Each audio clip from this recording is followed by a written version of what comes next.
now that I got the floor. Okay. And I did not get the email from you, sir. But Hershey got an email where you send some written programs which you have, material which you have for the children. I did not get any, so I'm wondering. I would love to visit your Yog Shala, and so we've had two wonderful instructions, and maybe next week we can have three more.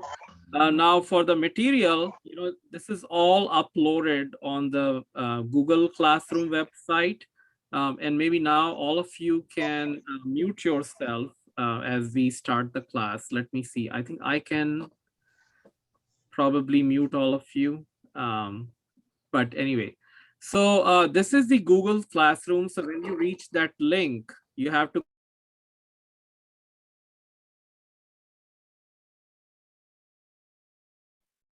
the Yeah, please unmute yourself, Vishal.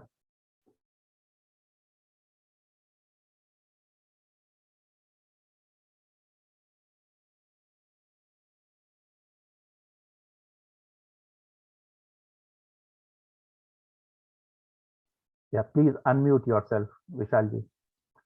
Yeah, good. Thanks. Okay, I unmuted myself, and then I have to start the recording. So if you go into this website, you click at the classwork tab, and record on this computer here. So there are all these different, class number 1, 2. So we are today in class number 3, which is called the purpose of our human life, and that corresponds to the concept of purusharthas, which kind of helps us lead life. And so there, as you can see in this folder, there are several, there are slides which you can use for teaching. And then corresponding to the slides, there are documents. So the slide will only have a picture about the story, but you can go to the Word document to read the story, so that you don't have to make the slide too busy. What I'm going to do is I can stop my video because that consumes it and makes things slow. So let's see how we can use this website here. For example, if I click at this class discussion, first class discussion on Purusharthas. And so this will open up the document.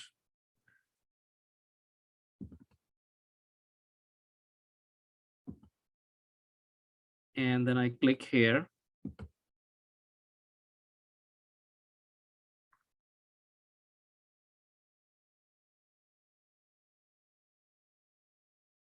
And it takes me to a Word document.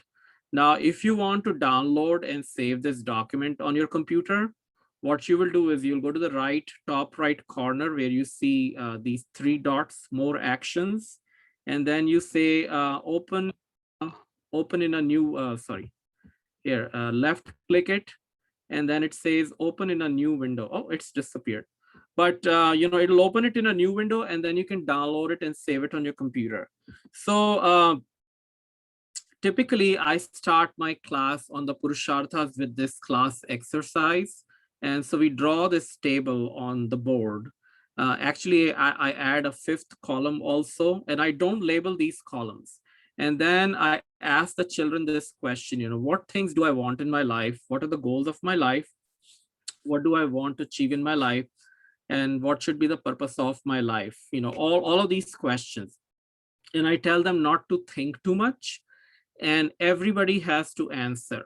So as the children give answers, somebody says, I want a Rolls Royce in my life. Somebody says, I want to be a good doctor. Somebody says, I want to be a cancer specialist so that I can find a cure for cancer. Some people even give answers like, today I want to complain about my younger brother so that he gets a scolding from my parents. So that goes into the 5th column here. But as the children are talking about their random desires, their random goals, the teacher who knows what these 4 columns mean, they populate this table. And as soon as one of the columns reaches till the end, you stop the exercise. And what happens is sometimes children will list the same thing. So say a student named Sham in the class might say, I want a Rolls Royce. And then somebody else, maybe, you know, Sita says, I also want a Rolls Royce. So you will count that 2 times, not 1 time. And then you will add the total number of items. And always, what you will see is that the columns which correspond to Artha, which means material desires, and Kama, which means emotional, mental, and physical needs, they always have the maximum number of items. The column which corresponds to Dharma, which means, you know, doing a duty, being a nice, good person, it can be the third, you know, in number, and the moksha column is typically blank, or maybe it has 1 or 2 entries. So, you know, this is then driven to drive, you know, this is then used to drive home many points. I then talk to them about what really this dharma, artha, kama, moksha mean. And then, you know, that this table is a proof right here in front of us that most of the things we want fall within the categories of Artha and Kama. We spend literally 95% of our lives, or even more, pursuing things, you know, which are like material possessions, or which meet our emotional, mental, or physical needs. Very few of us are interested in really pursuing things which we should be doing, you know, morality, virtue, dharma. And hardly anyone wants to pursue moksha. Ask the students that how would this table look like if you were all 5-year-old children? And the answer is that anything which is in the dharma and moksha column will also drop off, unless the child is a born rishi muni. You know, little children don't aspire for higher things in life. And then I asked them, if everyone in this class were a saint or a sage or a very virtuous noble, how would this column look like? And the answer is that the columns on dharma and moksha have more items listed on it. So, you know, so that's this is an exercise with which I start. Some things to keep in mind is that every student must participate, even if they have to repeat something that someone else has said. If they cannot think of a new thing, that's fine. But when you count the number of items, you will invariably see that the columns for Kama and Artha are very, you know, they're the most populated. So the question is, you know, what exactly are these 4 goals of human life? And so that's something then that we teach through a collection of very instructive stories from the Hindu tradition. And so that's what I'm going to share with you now. So let me share another screen where I have that slide open here. Before I do that, let's start the opening prayers, and you can all chant silently. Om Bhurbhuvah Swaha Tat Saviturvarenyam Bhargo Devasya Dhimahi Dhiyo Yo Na Prachodayat Vakratunda Mahakaya Suryakoti Samaprabha Nirvignam Kuru Me Deva Sarvakareshu Sarvada Saraswati Namastubhyam Varade Kamarupini Vidyarambham Karishyami Siddhir Bhavatu Me Sada Om Sahana Vavatu Sahana Bhunaktu Sahaviryam Karavavahai Tejasvinavadhitamastu ma vidvishavahai. Om Shanti Shanti Shanti. Let me go back to the main slide show for today's class.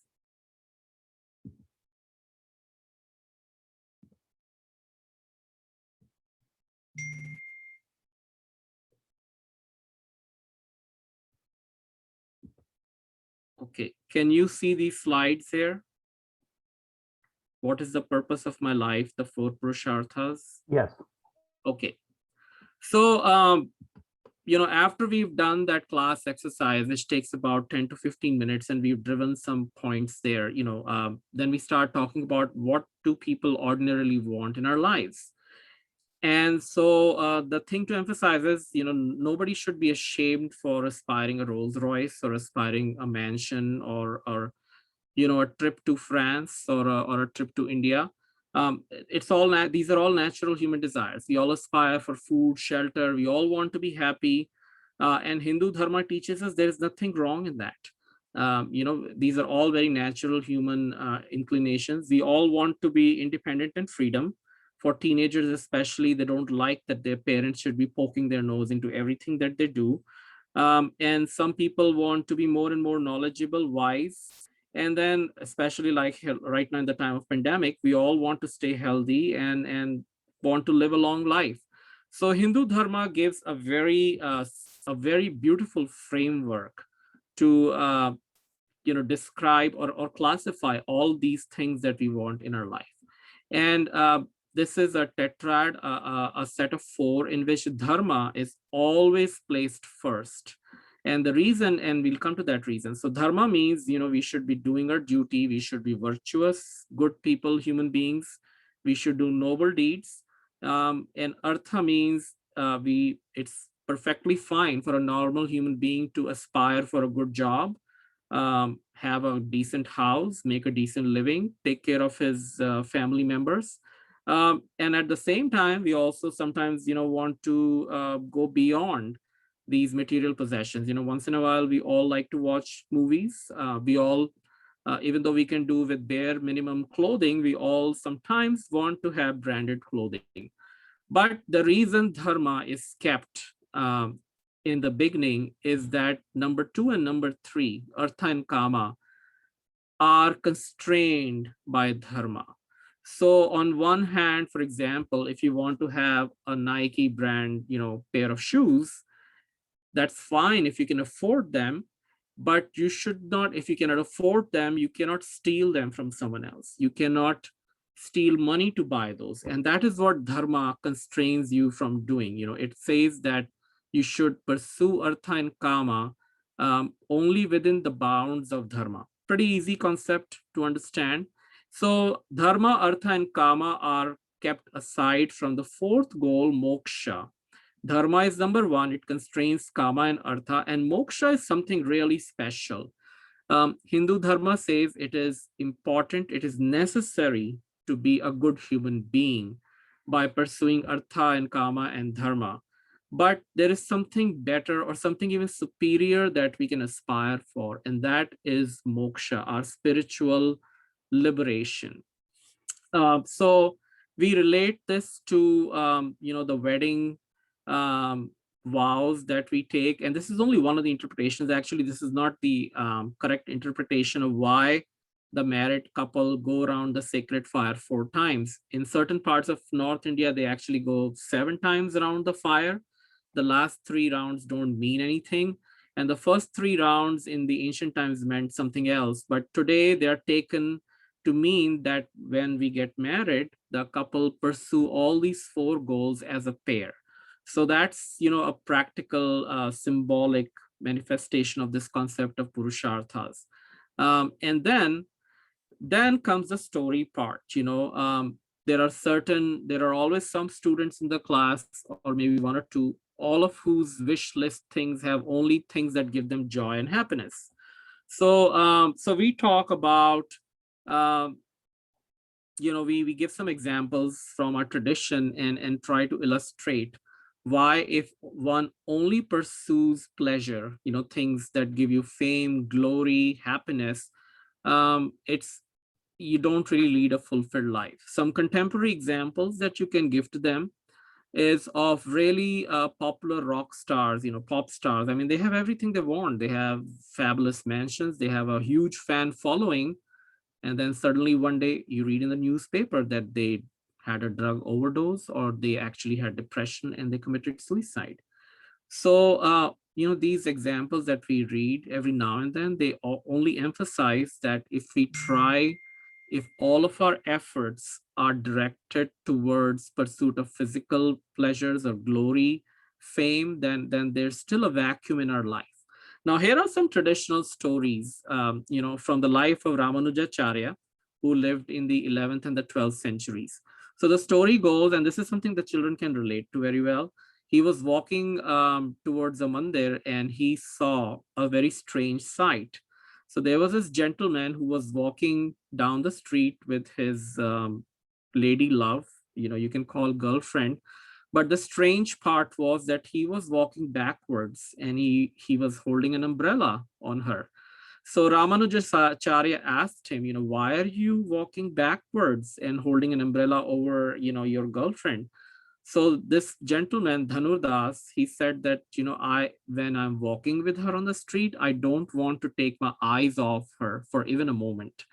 So Ramanujacharya thought that he is so infatuated, with his girlfriend. And what if this love can be directed toward Bhagwan Vishnu?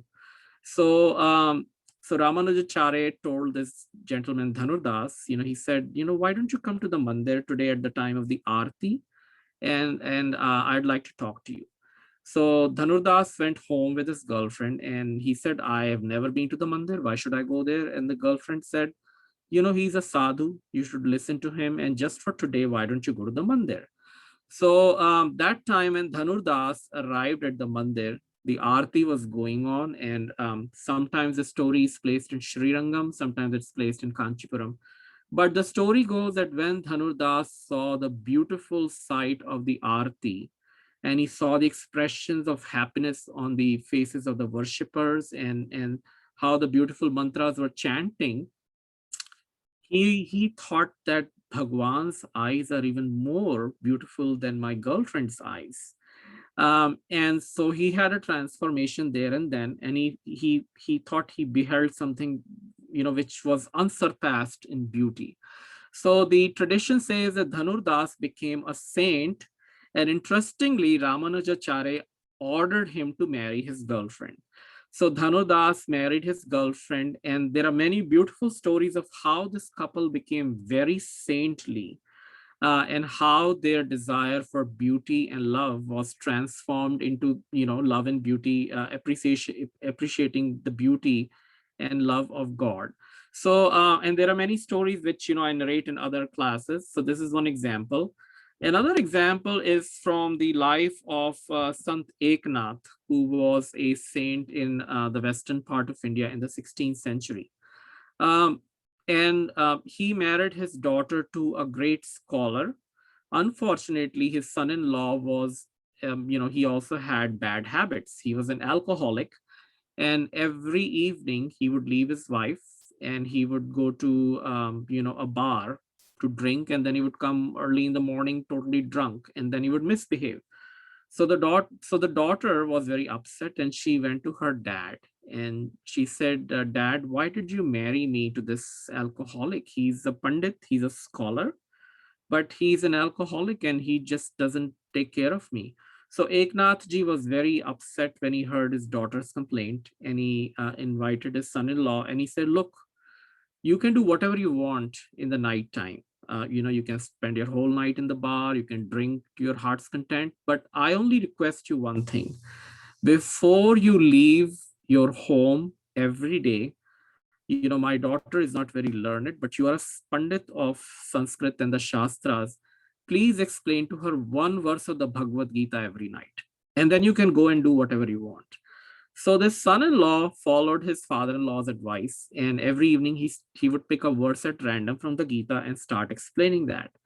And after a few days, when he was explaining, teaching his own wife, he thought to himself, why am I doing these bad things? Going to bars, hanging out with my friends who don't have any good qualities, whereas these verses of the Bhagavad Gita have such a beautiful message for my whole life. So when the son-in-law paid attention to teachings of dharma and moksha, he realized that they had much more beauty and value than this alcohol that he was addicted to. He was pursuing alcohol thinking that it'll make him happy and high, but it's actually the teachings of the Bhagavad Gita which really brought him the joy he was looking for. And there are many other stories in our Hindu tradition that we can relate to. Nobody wants to become old. And so in the Hindu tradition, there's a story of a king named Yayati who who had 3 wives, and he had 4 sons from his 3 wives. And when he became old, he was granted a boon that if any of your young sons can exchange their youth with your old age, you can have a second youth. So this Yayati went to his son one after the other, and only the youngest son named Puru agreed to swap his youth with his father's old age. So this Emperor Yayati became a young man again, and so he again, married, and and but after another 30 years, when he was again old, he realized that even though he had enjoyed his young age not just for 20 or 30 years like a normal human being, but for like 50 or 60 years, he was still not contented. And so he composed these beautiful verses, and he said that just like if you pour more and more fuel into a fire, it keeps blazing, it never gets satisfied. Similarly, the more and more things you pursue in your life for happiness, the more and more full of desires you become. You don't become contented ever. So the key to happiness is not to just keep pursuing your desires. The key to happiness is to control your desires and pursue them in a very disciplined manner. So the net message from these traditions is that just an empty pursuit of kama, or things which bring us mental, emotional, physical pleasure, they will not completely make you happy. So then the question is, we all like to pursue material happiness, material goods. We want to have a house, good job, good income.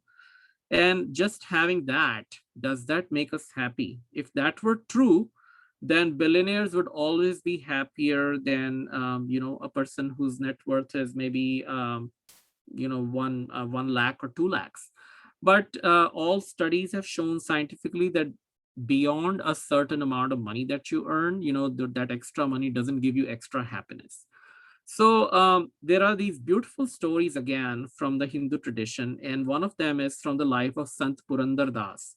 So in India, there are 2 major musical traditions. One is called the Hindustani classical music, which is prevalent in the northern parts of India. And then in the southern parts of India, we have the Carnatic Shaili system of music. And Sant Purandar Das is said to be the foremost or the first main musician of the Carnatic music. So we will see how from a spoiled child, he became not just a saint, but one of the greatest musicians in Indian history. The other interesting trivia, for adults is that one of his students was Haridas Thakur, and this Haridas Thakur had another student named Tansen, who was considered the greatest, Hindustani musician. So in effect, Sant Purandar Das has impacted the entire musical tradition of the Indian subcontinent. So the story goes that this Purandar Das, his childhood name was Venkat. He was born after a lot of prayers to his parents, and his parents were really rich, so they really pampered and spoiled him. He was the only child. Now, when the dad became old, he really fell sick, and so Purandar Das, or Venkat, he called a doctor, and the doctor prescribed some very expensive medicines. And this Venkat thought that if I spend all my inheritance in medicine, what will I get after my dad dies? And so he behaved in the most devious manner, and he let his father die so that he could inherit the wealth. Well, then he married a lady, and so happened that his wife, whose name was Saraswati, was a very virtuous lady. And this Venkat would not even give a single penny in donation to anyone, whereas his wife, Saraswati, was a very generous lady. And so knowing that, Purandar Das became a very controlling husband. And he told his wife that everything in this house belongs to me, and you cannot give a single penny in donation to any beggar, any poor person, any needy child. And so the lady said, well, there are certain things I bought from my dad's home when I married you. One is my necklace, and the other is my diamond ring. And these are mine, and you cannot have any control over them. And he agreed. One day, a very poor Brahmin came to Venkat's shop and he said, I need some money for a religious ceremony and can you loan me some money? And Purandar Das, he was so sarcastic, he gave him a box of counterfeit coins, which had no value. So when the Brahmin went home and he opened the box of coins, he was very hurt. And he said, this man has so much wealth and this is how he treats me. So I'm going to go and beg for some money at a different place. So by chance, he goes to Purandar Das's home, Venkat's home. So Venkat was in his shop and his wife, when she opened the door, he said, look, I went to this shop and this guy, he was so mean. He gave me a box of counterfeit coins. And Saraswati knew who he was talking about, whereas this Brahmin didn't know that Saraswati was actually the wife of Venkat. So Saraswati said, don't worry. Why don't you take my ring and you sell it? And, so this Brahmin took the ring and again, coincidence, he took it to Venkat's shop and he said, this ring, I got as charity and I'm going to pawn it. Why don't you loan some money to me? And so when Venkat saw the ring, he recognized that that was his wife's ring and he just became very angry and he rushed home. And so first he locked the ring in his safe in his office and then he rushed home and he asked his wife, I told you not to give any money to these useless beggars and you've given your ring. And where is your ring? And the wife looked, showed the finger and obviously there was no ring there. So the wife said, okay, let me just first make you dinner and I'm going to look for the ring and get it out. So when the wife went into the kitchen, there was a miracle. There was a katori, there was a bowl of water, and she actually saw her ring there. And she started wondering where this ring came from. So she went out and showed the ring to her husband, who was doubly shocked. So he again rushed back to his office. He opened the safe and he found a duplicate ring there. So this really troubled Purandar Das. And he went back to his wife and he said, did you have two of these rings? And the wife said, no, I only had one ring. And she started crying and she confessed. And so that night, Purandar Das or Venkat, he thought about it. And he looked at his whole life and he said, because of my greed, I killed my father. And today, my wife was very upset. Who knows, she could have committed suicide. And so next morning he got up and he said, look, my wife, I've realized that because of my greed for wealth, I killed my dad. I could have cost you your life. And so wealth is not everything. So a transformation came over him and he became very saintly and he came to be known as Purandar Das. And he composed thousands of kritis, thousands of beautiful spiritual songs, but they emphasize the fact that wealth can, just because you are Jeff Bezos or you are Bill Gates doesn't mean that you're the happiest person in the world. You need some money to survive, but excessive love for wealth cannot give you all the happiness. There are many other stories. You can pick and choose whichever ones you want to narrate to the students. This one is a simple story from the life of Guru Nanak, and actually it is also found earlier in the lives of the Nayanmar Shaivite saints of Tamil Nadu. So Guru Nanak once reached the home of a gentleman called Dhuni Chand. His mansion actually still exists in Lahore. And Dhuni Chand had the habit of flaunting his wealth.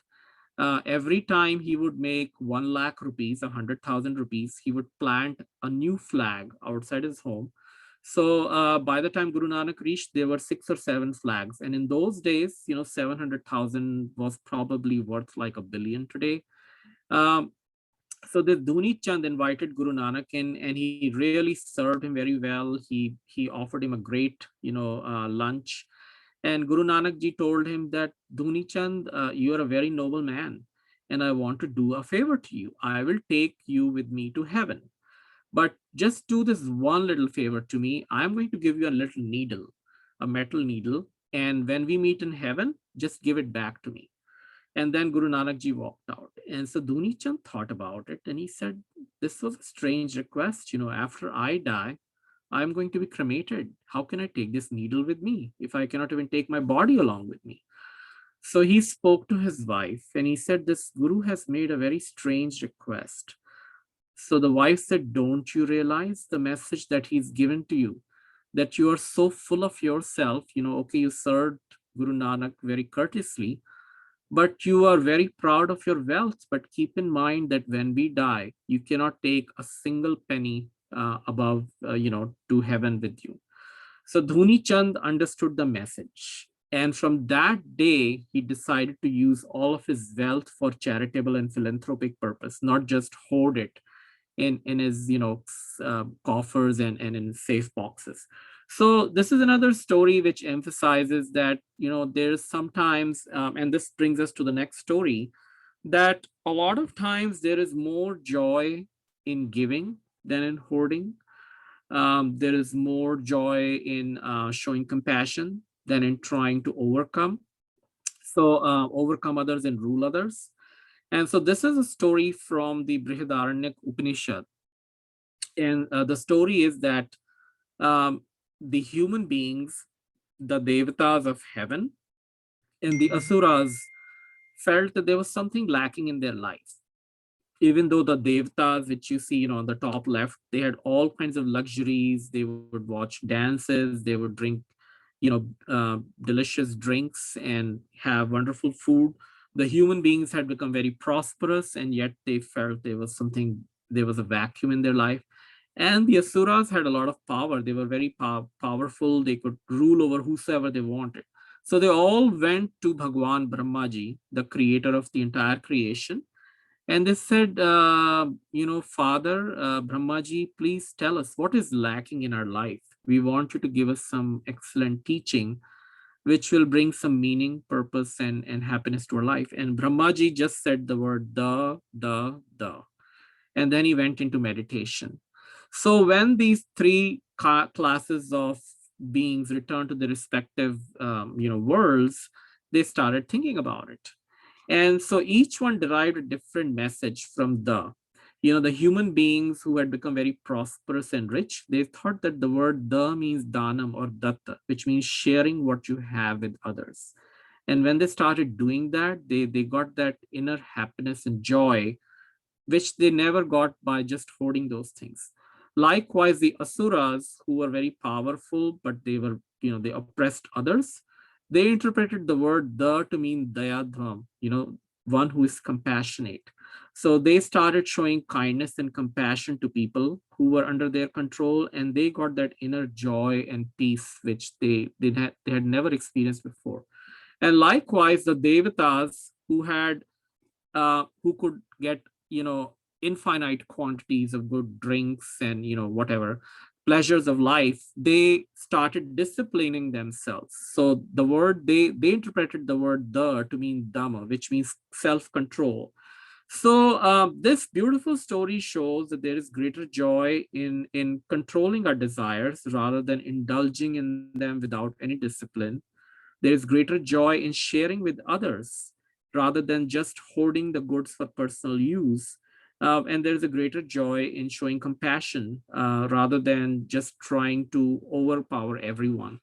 One contemporary example that you can tell the students, because say, for example, here in the United States, around the Christmas time, everybody's off, and they watch these movies like the Christmas Carol, and there was this Scrooge character in there who was like really did not share his wealth with anyone.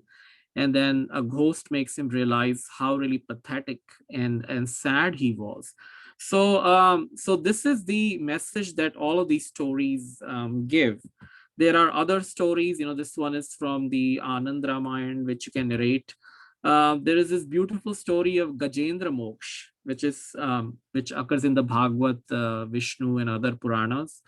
And this king elephant, he went with his family and friends to the seashore, and his foot was caught by a crocodile. And all his friends were of no use. They could not pull him out. And as the elephant started sinking, he realized that nothing in his life, his power, his friends, his relatives, none of them can save him from this trap of death. And so he prayed to Lord Vishnu, to save him. And the story goes, Bhagwan Vishnu appeared and delivered Gajendra. So these stories all point to the fact that although we must all have the bare necessities of life and that we all aspire to be happy, uh, there must be a check on them. Only these things cannot fulfill the vacuum in our heart. They cannot just give us, the meaning in life that we are looking for.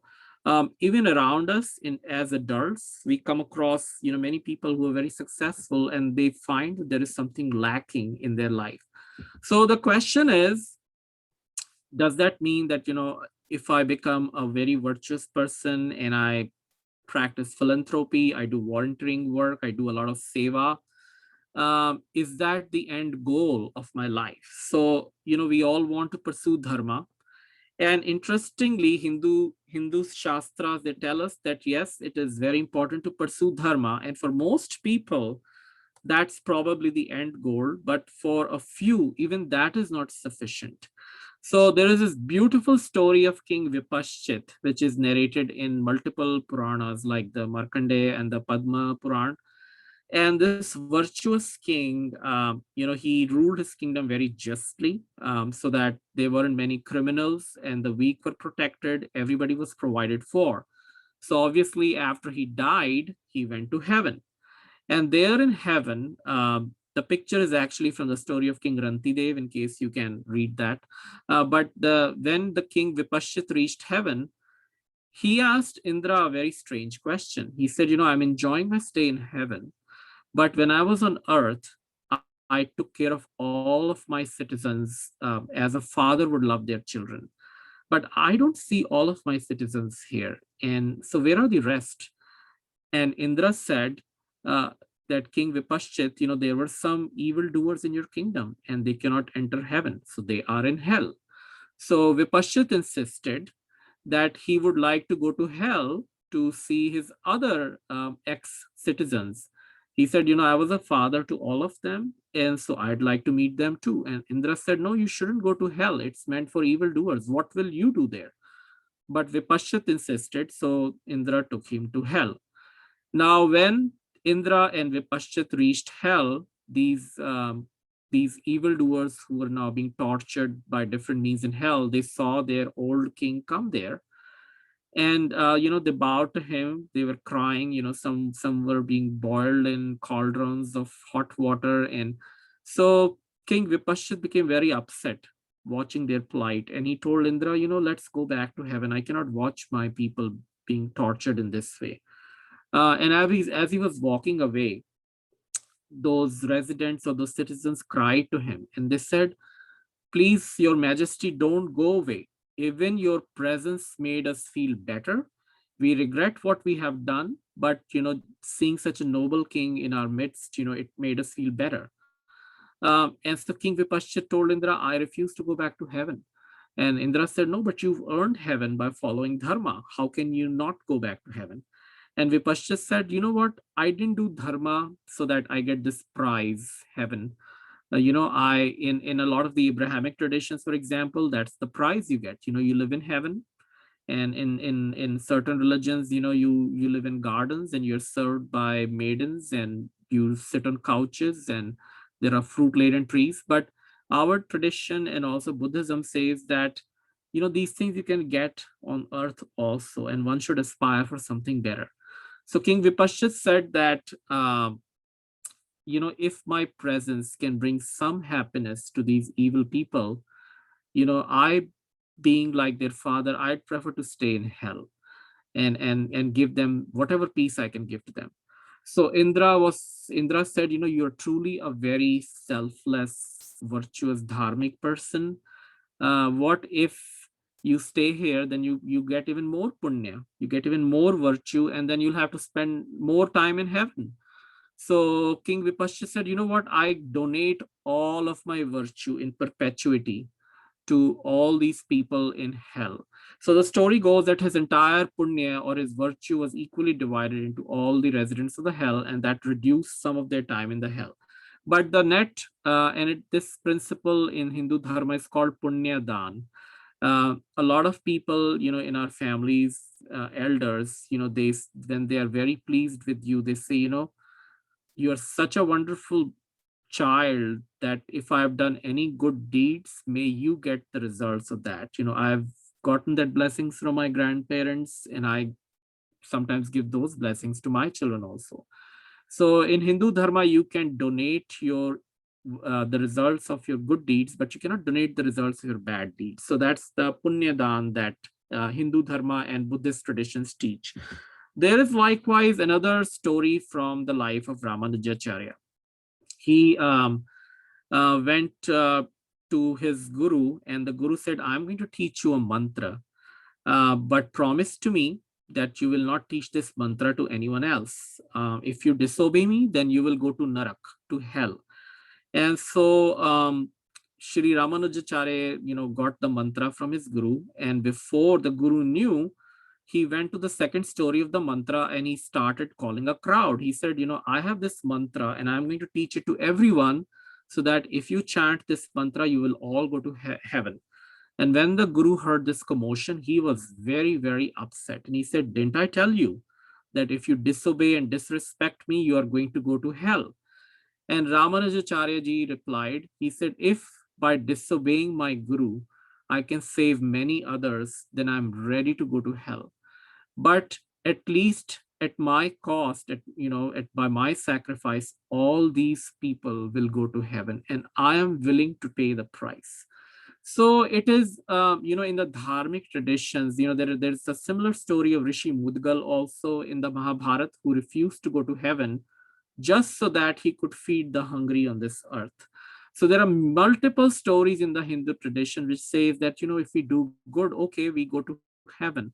But good people follow dharma not for any reward, but just because, they are good by nature and they want to do good selflessly. So what these people aspire for is dharma. They follow dharma, but they aspire for a higher goal in life, and that is what moksha is. And what is moksha? So typically in your classes, the children will know some alphabet of an Indian language. And in practically all the scripts of India, the consonants and vowels are arranged in a similar manner. So one word for moksha is apavarg. And in the Hindi alphabet, for example, we have pavarg, which is pa, pha, ba, bha, ma. So definition of moksha is that there is no pa, pha, ba, bha, ma. And so what is this pa, pha, ba, bha, ma? Pa is papam. In the state of moksha, there is no evil. Pa, there is no phalam, there is no consequence, or there is no fruit of your deeds that is left. Pa, pha, ba.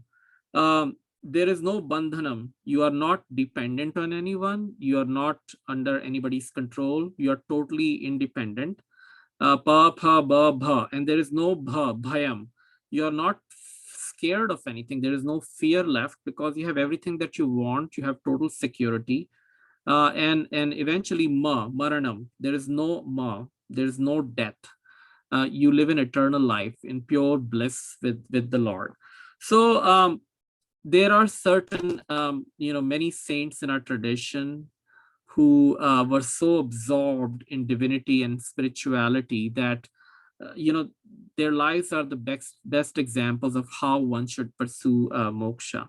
So there was this congenitally blind saint named Surdas, who lived in the 16th and 17th centuries. And one day, Emperor of India, Akbar, he heard that Surdas sings very well and he's a very great saint. So he had this wish to go and meet Surdas. But Surdas would refuse to come to the royal palace. He said, I don't go to meet kings. So Emperor Akbar decided to visit Surdas in his hut. And when Emperor Akbar heard, and this is an apocryphal story, but it illustrates the point. So when Emperor Akbar heard Surdas sing bhajans of Krishna, he was so charmed and he said, Surdas ji, you are such a noble saint and a very talented saint poet. and yet you live in this rickety, hut which leaks during rain, and you go out to beg for your fruit. Uh, and I would like to make a donation to you of villages, and you can live off the income comfortably. And Surdas ji replied, this whole world belongs to Krishna. Nothing really belongs to me. How can you ever transfer a part of this world to me? So Akbar said, but there is at least something that I could do for you. And Surdaji said, yeah, I want you to do this one favor to me. Please don't ever come back to see me. And Akbar was shocked that he's saying this to the emperor of the country. And Surdas ji said, you came here, I spent several hours, and it caused a hurdle in my chanting and praying and worshiping. If you were not here, I could have spent all that time doing bhajan of my Lord Krishna.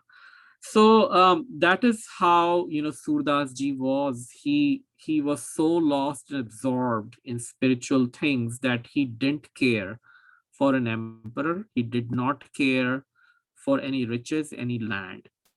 There is another story from his life. Since he was blind, one day walking, he fell into a well, and Krishna took the form of a child and pulled him out of the well. And as Krishna and Radha were walking away, Surdas ji figured out that this was none other than Krishna who came to pull me out of the well. And so he would not let Krishna go. He clasped his hand. So Krishna said, okay, you asked me for a boon. I can restore your eyesight. And so he gave Surdas ji his eyesight back, and Surdas ji had a darshan of Krishna. And then Krishna asked Surdas, what else do you want from me? And Surdas ji said, please take my eyesight back. And Krishna said, why? You've been blind all your life, and I have restored your eyesight. And Surdas ji said, Bhagwan, I have seen you, and I don't desire to see anything else in my life. And so please take my eyesight away. So this is, how saints who are on their path to moksha act. They have surrendered completely to Bhagwan. And so there are many other stories that you can narrate for shortage of time. So this is a picture that a friend of mine created, which illustrates the model of Purushartha. So you are like, this horse or donkey, but you must always walk on the path of dharma, with the help of these two wheels, which represent artha and kama. So make sure that these wheels don't go off the pavement or to the wrong path. And when you follow dharma, artha, and kama, and you're spiritual, eventually you reach moksha. So what is the relative importance of these purusharthas? Remember when we did that table exercise in the, so you can ask the students, how would this table look like if you were an animal? An animal, I have a pet dog. A lot of students will have pets in their house. So ask them to imagine, if they have a pet dog, will the dog ever say, tomorrow I am going to be a virtuous dog? Today I give up barking and hurting others. No, they are constrained by their nature. They cannot think beyond food. They cannot think beyond, physical pleasures. And sometimes when you put the food in front of the dog, and then you sit on the table and you're eating a burfi, the dog will actually even leave his food behind and come and start wagging his tail, hoping that you'll give him a piece of your burfi or laddu. Because their primary focus is what gives them instant gratification, and they even forget what's really wholesome and healthy for them. So that's how animals are like, but we human beings need to be better than them. And so we need to pursue things which really benefit us, which are according to dharma. And once we have all these things in proper order, then we become eligible to pursue moksha. But what we really see from that class discussion we had is that 95 or even more of our desires in our life are actually only for pursuing artha and kama. And so when we read our dharma shastras, our scriptures, they help us correct this balance. One needs to live a life where we set our priorities correct. And reading adhyatmic shastras, they really help us put this balance together. And we find these examples. There are many stories in the document that I have uploaded. One is from the life of Swami Shivananda, who was a very successful physician. But once he almost drowned in a river while he was crossing a river with some other people. There was a storm, and they almost drowned. And a strange thing happened. Shivanand, he showed supernatural strength in rescuing himself and in other people in the boat. And when he came to the bank, he said, I never thought I was so strong. And I've just almost died. And maybe my life is meant for bigger things. And he eventually became this Swami who wrote 296 books on Hindu Dharma. He founded the Divine Life Society, and and many of his disciples became saints in their own stages. Now, Swami Chinmayanandji he was very witty, and he could convey very profound truths, in a very simple and humorous slang, in wording. So they say that one day a very rich man came to meet Swamiji, and he fell at his feet and he touched him. And Swamiji, when he got up, Swamiji also went on his fours and he actually prostrated to the rich man. And the rich man said, Swamiji, why did you do that? And Swamiji said, well, why did you touch my feet?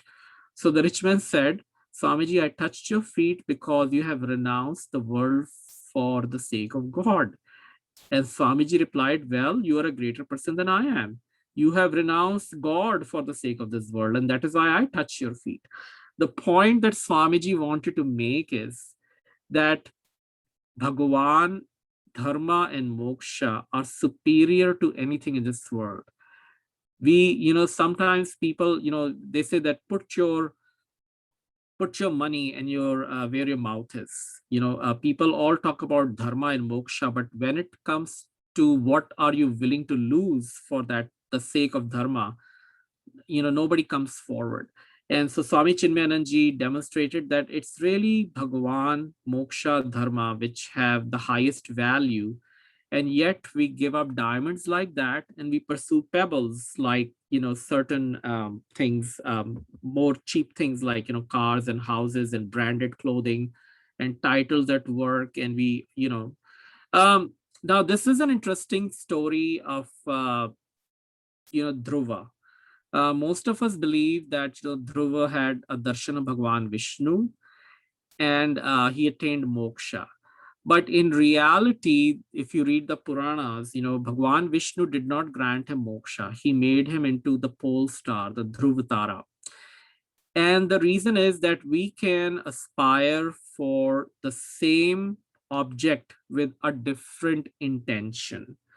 For example, if I say, that I want to be a doctor, but you might want to be a doctor with different intents. You might want to be a doctor so that you can provide therapies, you can provide treatment to the poor people.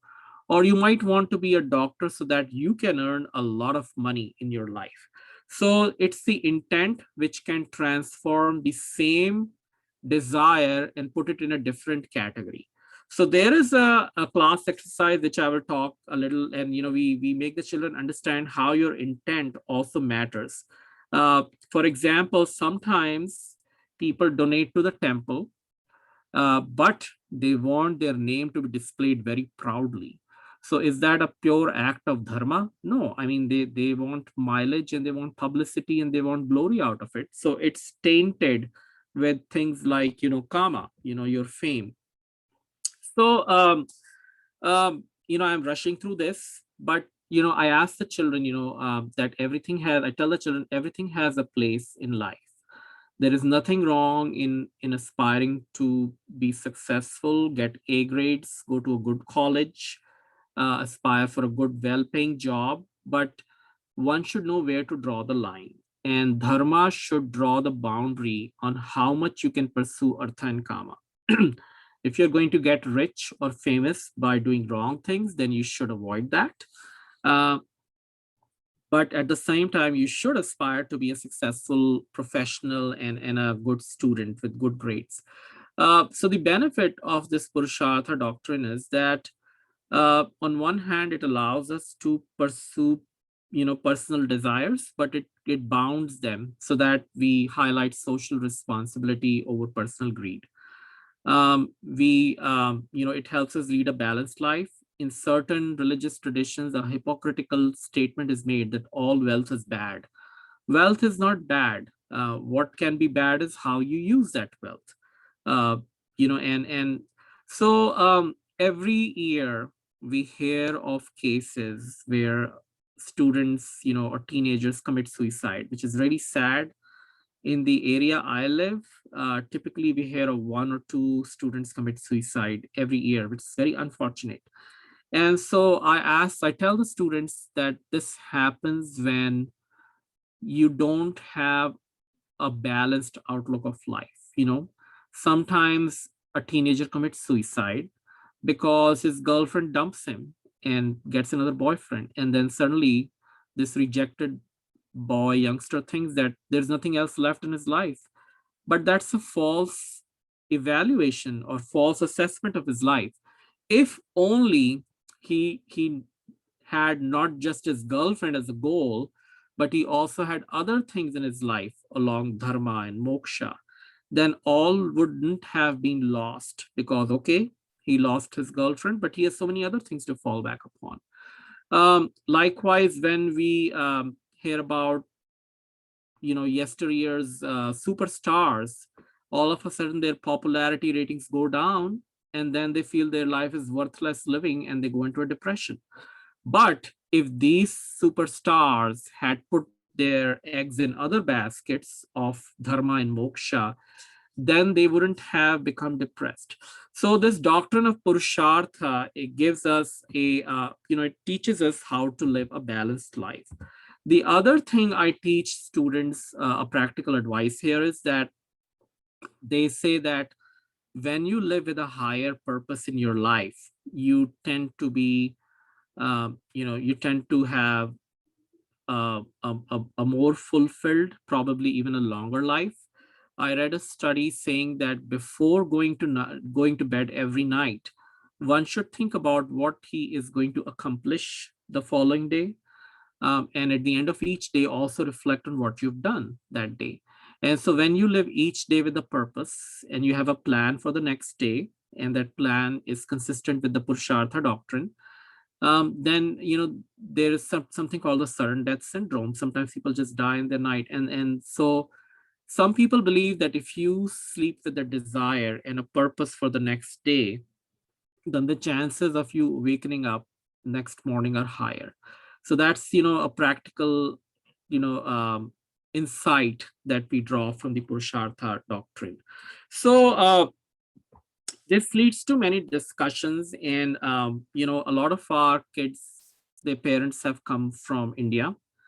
And recently we had this politician named Bobby Jindal in the United States. He was the governor of the state of Louisiana, and unfortunately he converted to Christianity. And in an interview he said that once when he went to India with his parents, he saw there was a lot of poverty and corruption, and he connected that to Hinduism, and he thought Hinduism was a religion which was very easy on these evils. And then he became a Christian, a Catholic, and it gave him more confidence. So and in various degrees this happens to a lot of our children. When we take them on vacations to India, they see and things are really improving now. And but they still see a lot of poverty and inequality, and this makes them start questioning their heritage. They feel that there's something inherently unjust about the Hindu culture. And so this is a question that I ask them, or they ask us, if Hindu dharma has such a beautiful plan of purusharthas, if it teaches us to live a balanced life, then how come there is so much poverty, so much corruption and inequality in societies like India and Nepal? And so this is a question that we must address. And so when you read the document, there are many different perspectives offered, but this graph, says 1,000 words, that the poverty that they see in India is actually a very recent phenomenon. It's a result of centuries of colonial oppression. And because of our political disunity and outdated military, tactics, we lost to a lot of invaders, and then they just sucked us dry. And a society which is under oppression, you just want to make your ends meet, and you tend to become, more selfish. But for most of our history, civilizations like India and China were way, way superior to the current powers in terms of their affluence. So when you read the document, you'll find an explanation there. And this is something that we must address to give them a proper perspective through a traditional, viewpoint. These are kind of reference slides. What I tell children is that everybody thinks of Hindu Dharma as only a spiritual tradition, but we are a complete civilization, and we have dozens of branches of knowledge which cover practically everything from architecture, engineering, military science, surgery. There aren't many civilizations, traditional civilizations in the world, which have such a breadth of knowledge. And this is reflecting in the fact that, again, the countries like India, they are rising and drawing upon their traditional strength. And so these are just kind of reference slides here. And then finally, there's a summary slide, which kind of repeats what we've said. Before I get into the discussion, I just wanted to share with you a couple of more things, and then we will go into the discussion part here.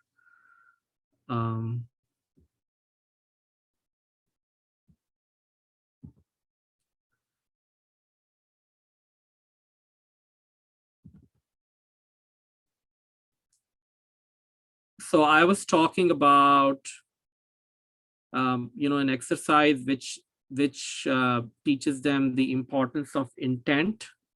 And so that is what I'm going to show you here.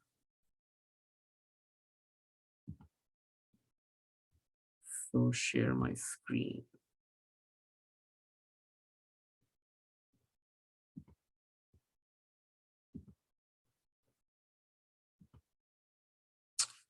So this is an example where I teach, the children that, we shouldn't judge things based on their appearance only.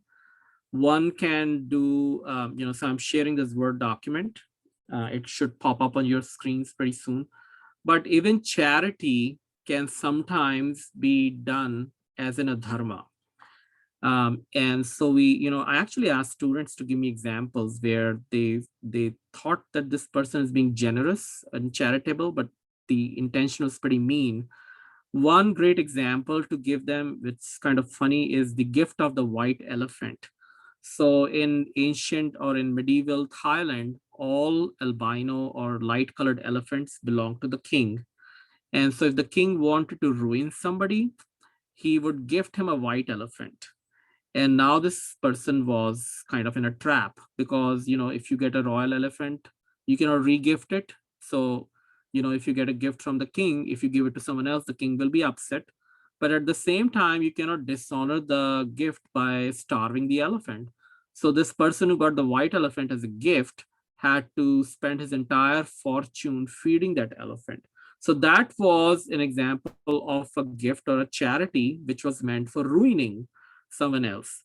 So then what I do is I ask the students to give me an example of, reading a book. How can it be an example of dharma, artha, kama, or moksha? So for example, a book, if you read a book on how to become a millionaire, that would be an example of reading a book for artha. Whereas if you're reading a comic book, Archie, Richie Rich, that might, which makes you happy and thrilled, that might be an example of pursuing kama. If you're reading a book on self, dharma, on how you can do charity in a more effective way, then that could be dharma. But if you read a spiritual book like the Bhagavad Gita or the Upanishads, then that could be a moksha. But if you read, there are even books on how to make a bomb, how to, cause arson. And believe it or not, in the Sanskrit language, there is even a manual for thieves. So if you read those kind of books which have a devious intent, then even reading a book can be a dharma. So this is a pretty fun exercise that students can do. Then to check how they are, whether they have understood the concept well enough, there is another class exercise that I do. And this is a pretty easy exercise. So basically what I'm telling you is that there are many different ways in which you can get this class be more interactive. So here's what I do is I list a series of things, and then I ask them to classify them as to which Purushartha they will fall under. So, so I'm sharing my screen. Perfumes is the first item. It is not really an earth unless you are investing money in a very rare perfume that you can sell at a profit. But typically you would use a perfume to, have a fragrance on you when you're going to a gathering. So it's more for, pleasure. So that's an example of kama. Likewise, branded clothing, eating gulab jamun, but sharing one's food with the hungry is typically would be dharma. Donating money to earn fame, that would be dharma tainted by kama. So these are some of the things that I do to make the class more interactive. Finally, on the website, I have also uploaded a summary document of how we cover this topic. And so under each lesson, you will later on find the strategy document. And here it is.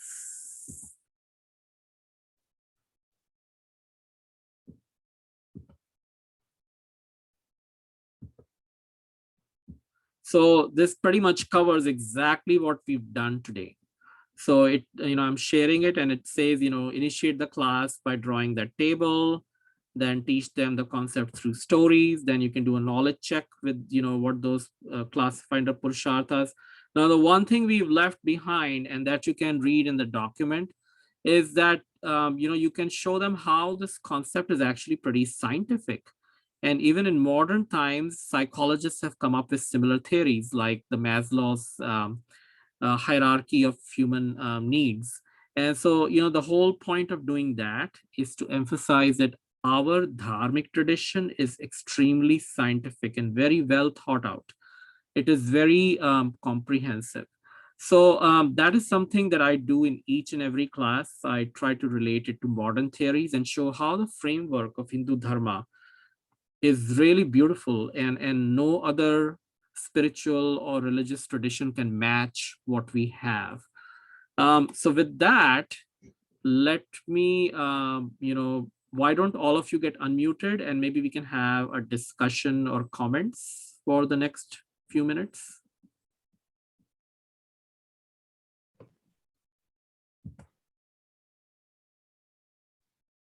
Whatever you taught us today, it's really powerful way to teach them. But what age group we should target for dharma, kama, or for all these little bit, Yeah. complex. That's a very good question. Now, this is a class that you could teach to 7th, 8th, or 9th graders. And so how does it fit within the whole curriculum? Because we said that we want to start Sunday schools where we have an age appropriate curriculum. So let me share the website link again, and how does it fall in that there.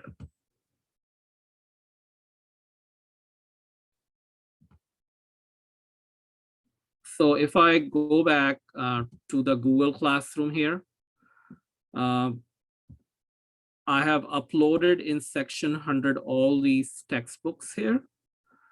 And so I have, the syllabus is very age appropriate, and it parallels the tools that they learn in school. So for example, when they are roughly 8 or 9-year-olds, they learn something about geography and maps. That's when they start learning about them. So the textbook, when you download it here, you will see some maps in those books. And so this particular Purushartha thing belongs here in grade 8 and grade 9. So the reason we are covering all these topics here, so when you open these textbooks, you will find the section on Purushartha only in these textbooks. The reason I'm covering all of these topics here because our audience is totally adults, and our teachers should always have a very firm grounding in all the facets of our dharma, because even a 9-year-old might ask a question, and if the teacher knows only the grade 4 textbook, they might not be able to answer that question in a very comprehensive manner. For example, what if a grade 3 person asks a question on, should I eat meat or should I not eat meat? But the topic of ahimsa is really covered later, so that the teachers should have a good grounding in all the aspects of dharma so that they can give a proper reply to the student. Hello, my name is Chandra. Namaste. I see that you have given among the 4 Purusharthas, Dharma and Moksha as the topmost. But there is another school of thought where it says Dharmasya Moolam Artha. So unless a human is able to, gain resources or work on resources on his basic, those principles or Maslow's theory, whatever that pyramid structure, you wouldn't necessarily be going towards the dharma. Can you please shed some light on that, please? So that's a Chanakya Sutra that the root of dharma is wealth. If you are if you can do a lot of good things with money, and you need to have your basic necessities, and that's why we said that all of these 4 goals are legitimate goals. They are Purush Arth, the purpose of a human being. The only requirement is that the pursuit of Artha and Kama have to be constrained by the laws of Dharma. So, you need to have enough money to take care of yourself, provide yourself and your family with sufficient, appropriate food, clothing, shelter, education. And that's totally fine. And you can also use your extra money for donation and charity, or maybe you can even so all these goals are legitimate goals, and that is why they are not included in the adharma category, which is the 5th. Now in certain traditions of Hindu dharma, there is a 5th purushartha, and for example, in the Vishishtadvaita tradition and some other bhakti traditions, they say bhakti or prapatti are the 5th purushartha, but that's not a majority view. And you can, if you're doing a school for those specific sampradayas, you can get into that bhakti is the 5th purushartha or prapatti is the 5th purushartha, but this is a standard formulation here. Mr. Agarwal, my name is Brit Sharma. Yes, I was wondering that if you also could have kind of, this related with the different karmas and put them in categories of sattvic, rajasic, and tamasic karma. Yeah, Okay. so that, we have a different class on dharma and karma. And so that is where we will talk about kayak, vachik, manasik, sattvic, rajasic, and tamasic karmas, and that. And then the concept of gunas is also dealt with very extensively in the Jnana Yoga section of our work. Oh. So here's a strategy. There's something called the Chicago spiral curriculum technique, where imagine you're going up a spiral staircase. So after every circle, you kind of come back along the same vertical line, but now you're one level higher. So these concepts, they are repeated again and again, but in conjunction with newer things that you learn. So that's so then your mind kind of maps it and sees the connections. It's like learning a language. You don't necessarily start your 3-year-old the grammar of the Hindi language, but eventually the mind kind of maps everything together, and then the child, when he's 8 or 9, can speak grammatically correct language, because he knows what's the sangya and sarvanam and and all that stuff. So that's the methodology that is in this curriculum. So if you look at the textbooks, for example, there are these concepts are gradually introduced year after year, and then but at a higher and a more complex level. And so then after all these concepts have been introduced in some way or the other, Then you have this grade 8 where Hinduism 101, all these concepts are brought together. And then grade 9 focuses on moksha, the 4 yogas. So that's how this curriculum is designed. You can all download these books, take a look. And if you need Word documents, you want to modify them, I'd be glad to share the Word documents with you too. Okay, thank you. Very fixated on using them and all.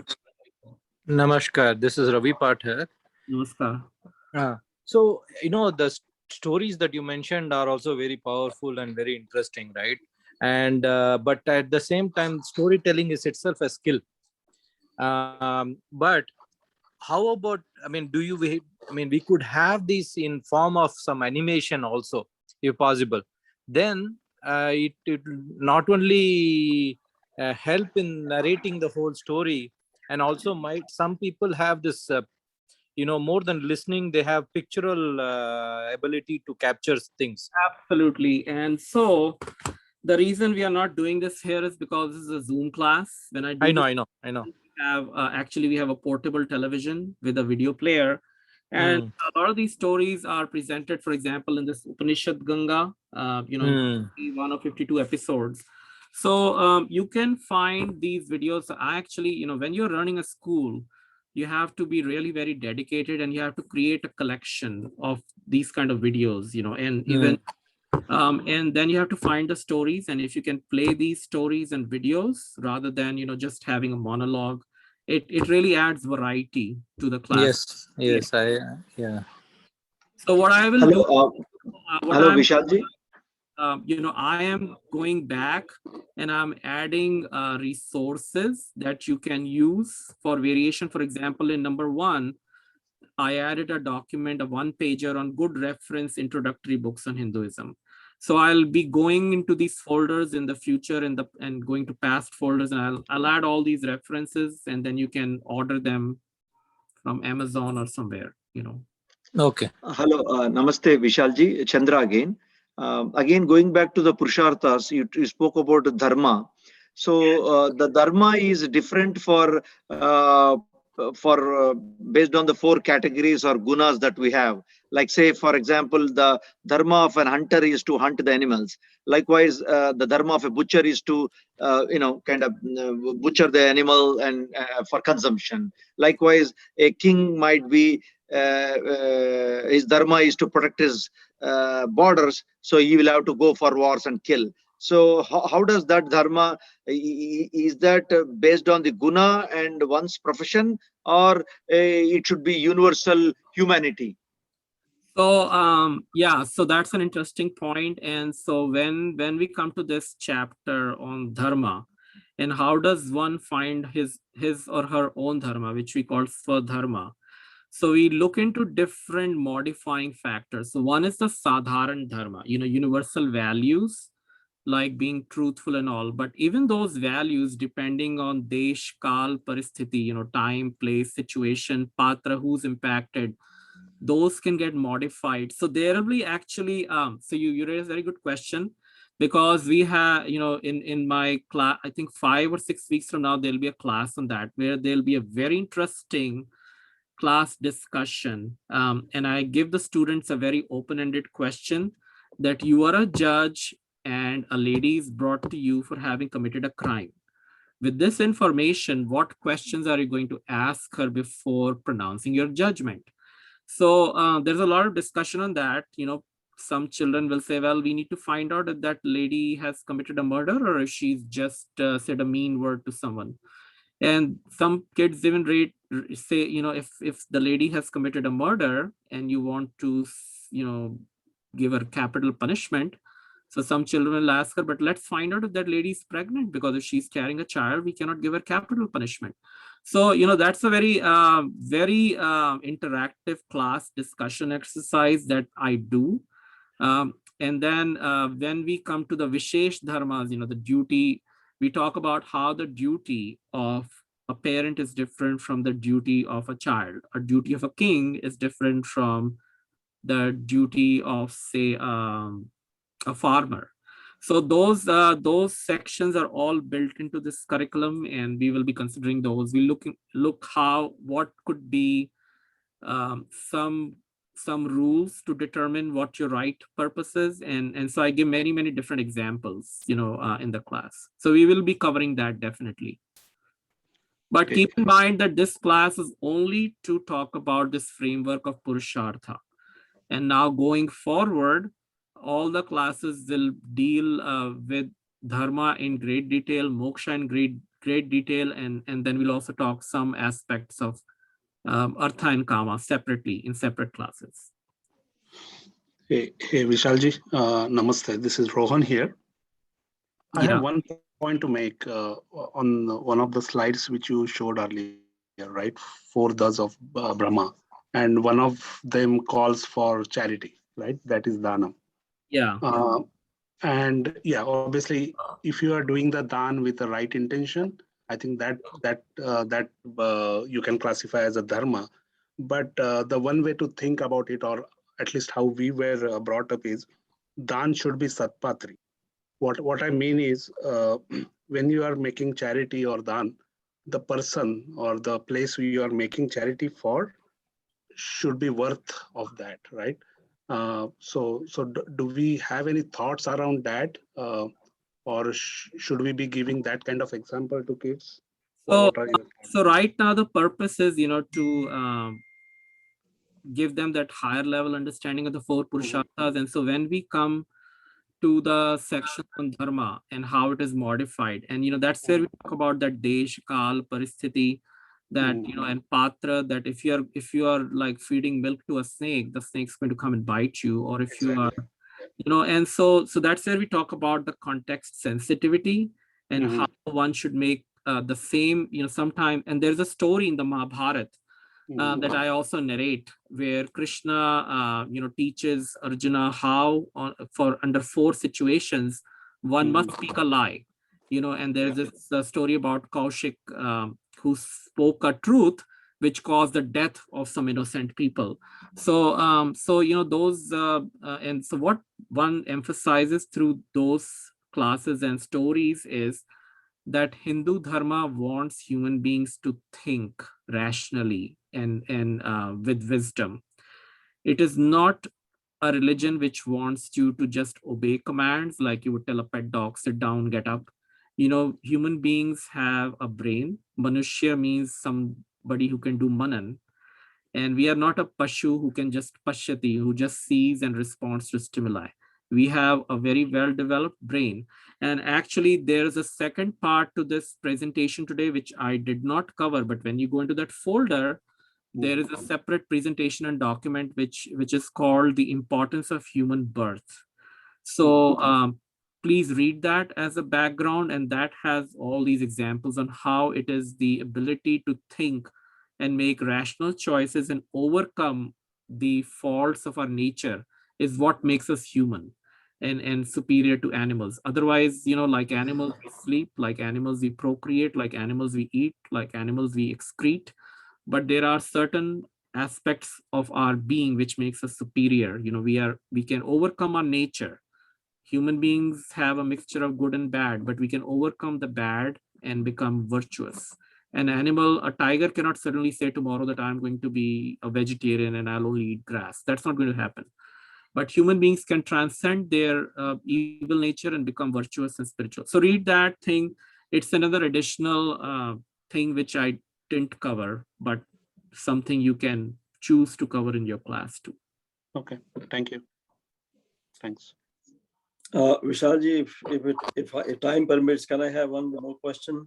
Yeah, maybe one of the students, asked me, you talk about moksha, following dharma and balanced way of life, and kind of, are there any kind of anecdotes or story which I can quote that yes, moksha is really granted?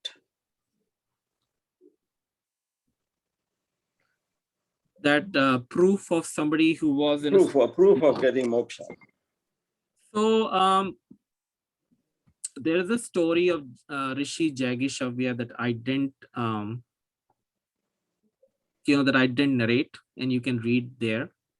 So there are instances in our tradition where people who were granted moksha were then asked to return for human good. And sometimes they say that Bhagwan Ved Vyas, the Rishi who compiled Puranas and the Vedas, he was Rishi Apantar Tamas, I think, if I remember the name correctly. And so in a state of moksha, he took Bhagwan's wish and came back for the benefit of humanity. And likewise, there's a story of Jagishavya, who came back from a state of moksha, and people asked him, which of your lives was more happy, when you were in heaven or when you were an animal, when you were a human? And so he said that when I was one with the Param Brahm, that's when I had complete and eternal joy.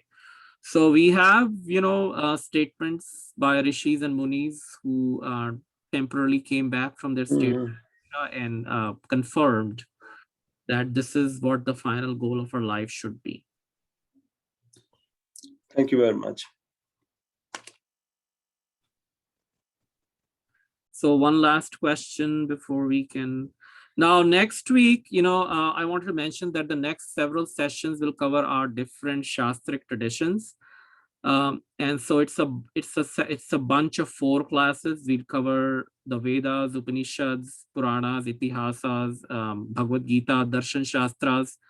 And I tend to teach those 4 classes as a unit. And again, there will be stories to emphasize the correct way of studying our Shastras. People ask a question, is it essential to know Sanskrit to be knowledgeable in the Shastras? Can we read them in other? So there are great, wonderful stories from our Hindu tradition. Sometimes, people say, oh, he's just a pothi padawa admi, just studied the Shastras, has no common sense. And so there are stories to, illustrate that also.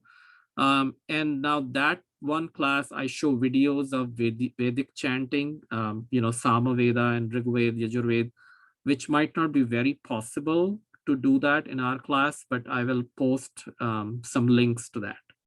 So any one last question if you want?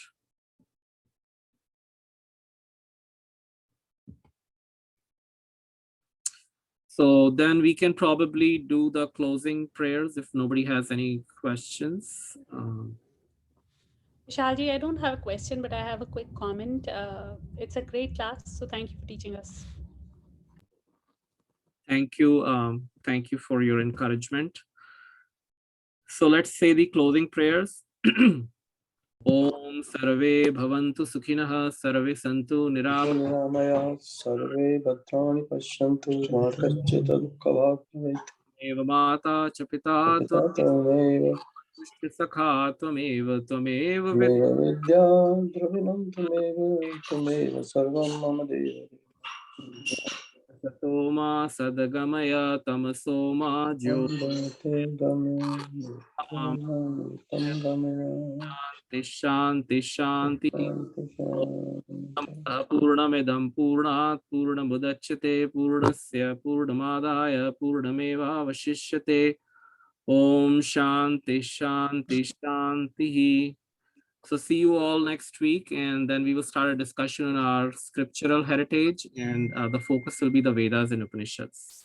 Thank you very much. Namaskar. Thank you, Vishalji. Thank you, Vishal.